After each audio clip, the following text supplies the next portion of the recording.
Bombing of 16th Street Baptist Church, 1963, Birmingham, Alabama. By far, the bloodiest battleground of the Civil Rights era was Birmingham in the early 1960s. The town was a racial powder keg waiting to implode. Birmingham was then the most segregated city in America and had the longest history of aggressive racial violence. Birmingham was called Bombingham by the people in the civil rights movement because of its long chain of unsolved bombings of black homes. Much of the violence was done by the KKK, as evident in the beatings of the Freedom Riders. The city's own law enforcement was known for its working relationship with the Klan, which left African Americans with no help. The Klan had more influence perhaps in Birmingham than they did in all the other cities, which is why they had a sense of bravado, where they felt like they could get away with anything and that nobody could hold them accountable for their actions.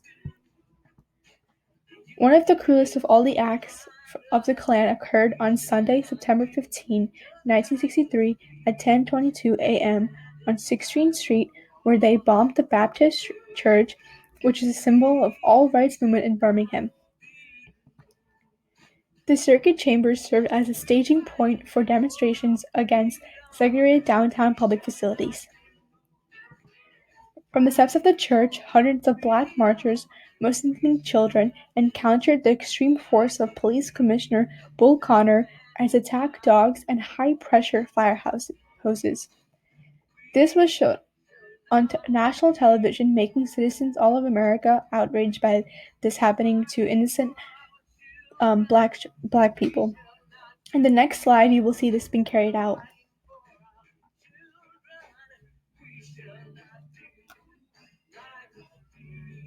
Here you see his attack dogs,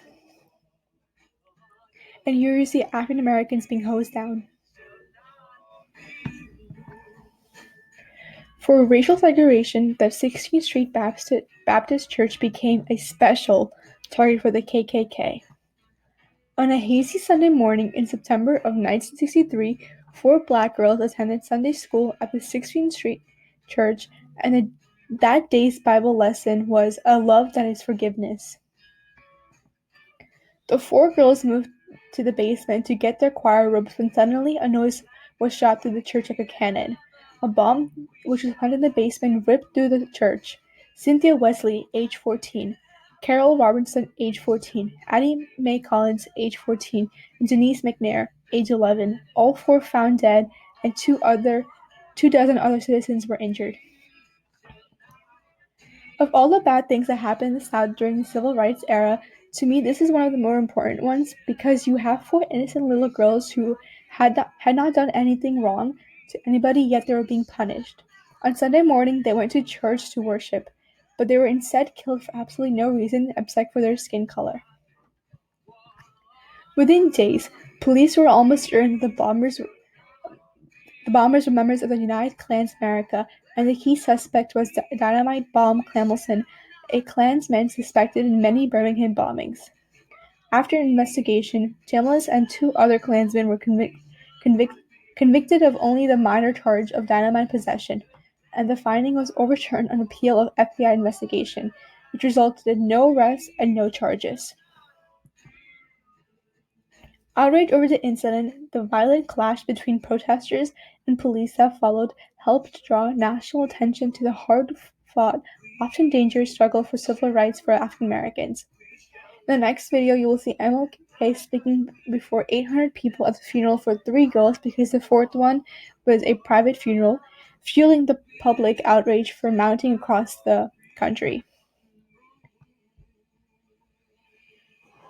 So, my friends, they did not die in vain.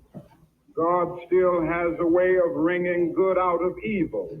History has proven over and over again that unmerited suffering is redemptive. That in spite of the darkness of this hour, we must not despair. We must not become bitter, nor must we harbor the desire to retaliate with violence. Life is hard. At times as hard as crucible steel. It has its bleak and difficult moments. But the question is, God, Why? somebody want to know why. Yes, Lord.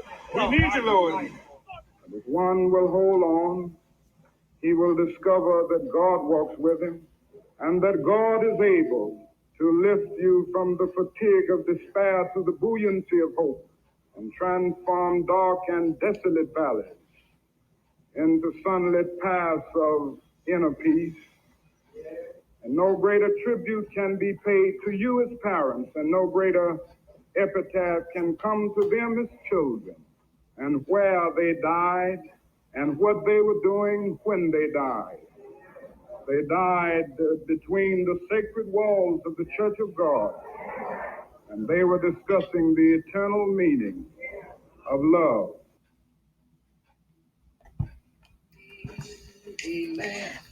Outrage over the death of the four young girls helped build the increased support behind the county's struggle to end segregation, support that would help lead the passage of both the Civil Rights Act of 1964 and the Voting Rights Act of 1965. In that important sense, the bombing's impact was exactly the opposite of what its perpetrators had intended. Thank you.